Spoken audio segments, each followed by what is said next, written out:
एक समय की बात है। एक छोटे से गांव में एक निर्धन लड़का अमर अपने माता पिता के साथ रहता था। अमर का परिवार बेहद गरीब था। उसके पिता एक किसान थे जो दूसरों की जमीन पर काम करते थे और जैसे तैसे परिवार का गुजारा करते थे। अमर की मां घर के कामकाज और छोटे मोटे सिलाई के काम करके परिवार की मदद करती थी। हालांकि उनका जीवन कठिन था, लेकिन परिवार में एकता और प्यार था। अमर पढ़ने लिखने में बहुत होशियार था और उसकी पढ़ाई में काफी रुचि थी। उसके माता पिता जानते थे कि शिक्षा ही एकमात्र ऐसा साधन है जो उनके बेटे को एक अच्छा भविष्य दे सकता है। हालांकि उनके पास पैसे नहीं थे, लेकिन वे हमेशा अमर को पढ़ाई के लिए प्रेरित करते रहे। अमर भी अपने माता पिता की कठिनाई को समझता था और उनके सपनों को पूरा करने के लिए जी जान से पढ़ाई करता था। गांव में स्थित सरकारी स्कूल में अमर पढ़ाई करता था। स्कूल की हालत बहुत खराब थी। वहां सुविधाएं तो बहुत कम थीं, लेकिन अमर की लगन और मेहनत कभी कम नहीं हुई। उसके पास किताबें खरीदने के लिए पैसे नहीं होते थे, इसलिए वह अपने दोस्तों से किताबें उधार लेकर पढ़ता। जब दोस्त किताबें वापस मांगते तो अमर उन्हें रात भर पढ़कर अगली सुबह वापस कर देता। वह पूरी रात जागकर पढ़ाई करता, क्योंकि वह जानता था कि उसे अपनी गरीबी से निकलने के लिए कुछ बड़ा करना होगा। अमर का सपना था कि वह एक बड़ा वैज्ञानिक बने।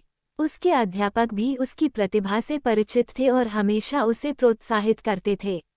एक दिन उसके विज्ञान के अध्यापक ने उसे एक विज्ञान प्रतियोगिता के बारे में बताया जो जिला स्तर पर होनी थी। ये प्रतियोगिता उसके लिए एक बड़ा मौका हो सकती थी, लेकिन इसके लिए उसे एक विज्ञान परियोजना बनानी थी, जिसके लिए उसे सामग्री और कुछ पैसे की जरूरत थी। अमर ने इस परियोजना में भाग लेने का मन बना लिया, लेकिन समस्या ये थी कि उसके पास सामग्री खरीदने के लिए पैसे नहीं थे। उसने अपनी माँ से इस बारे में बात की। उसकी माँ ने कहा, बेटा, हमारे पास ज़्यादा पैसे तो नहीं है, लेकिन जो भी थोड़े बहुत बचत है, हम वह तुम्हारे लिए खुशी खुशी दे देंगे। हमें भरोसा है कि तुम कुछ बड़ा करोगे। ये सुनकर अमर की आंखें भर आईं, लेकिन उसने अपनी माँ से कहा कि वो बिना पैसे के भी कुछ उपाय ढूंढेगा। अमर ने अपनी परियोजना के लिए गांव के कचरे से पुराने और बेकार सामान इकट्ठा करना शुरू कर दिया। उसने टूटे हुए इलेक्ट्रॉनिक उपकरणों से पुर्जे निकाले और अपने प्रयोग के लिए उपयोगी चीजें तैयार कीं। उसके गांव के लोग उसे ऐसा करते हुए देखते और उसकी मेहनत पर हंसते। वे कहते, क्या होगा इन कचरे के सामान से? ये लड़का अपना समय बर्बाद कर रहा है। लेकिन अमर को इन बातों की परवाह नहीं थी। उसके मन में सिर्फ एक ही लक्ष्य था, अपनी परियोजना को पूरा करना और प्रतियोगिता में जीतना। दिन रात की मेहनत और अपनी लगन से अमर ने अपनी परियोजना को तैयार कर लिया।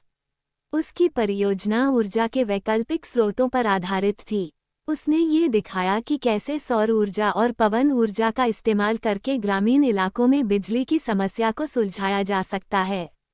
जब अमर की परियोजना तैयार हो गई, तो उसके अध्यापक और माता-पिता उसकी मेहनत देखकर बहुत गर्वित हुए। प्रतियोगिता का दिन आ गया। अमर अपने अध्यापक के साथ जिला मुख्यालय पहुंचा। वहां बड़े बड़े स्कूलों के छात्र अपनी शानदार परियोजनाओं के साथ उपस्थित थे। उनकी परियोजनाएं देखने में बेहद आकर्षक और महंगी थीं।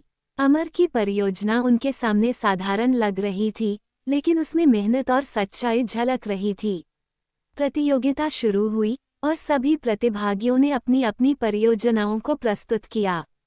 जब अमर की बारी आई तो उसने आत्मविश्वास से अपनी परियोजना का प्रदर्शन किया और बताया कि कैसे उसका समाधान ग्रामीण क्षेत्रों की ऊर्जा समस्या को हल कर सकता है। जजों ने अमर की परियोजना को बहुत ध्यान से सुना और उसकी सादगी और नवाचारी सोच से प्रभावित हुए।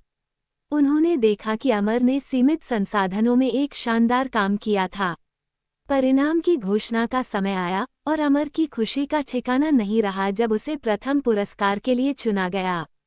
उसके मेहनत और संघर्ष का फल उसे मिल गया था। अमर को पुरस्कार में एक बड़ा ट्रॉफी और आगे की पढ़ाई के लिए एक स्कॉलरशिप मिली। ये स्कॉलरशिप उसके लिए एक वरदान साबित हुई। उसने अपनी पढ़ाई जारी रखी और आगे चलकर एक प्रतिष्ठित विश्वविद्यालय में दाखिला लिया। अमर ने अपनी मेहनत और लगन से अपनी पढ़ाई पूरी की और एक सफल वैज्ञानिक बना।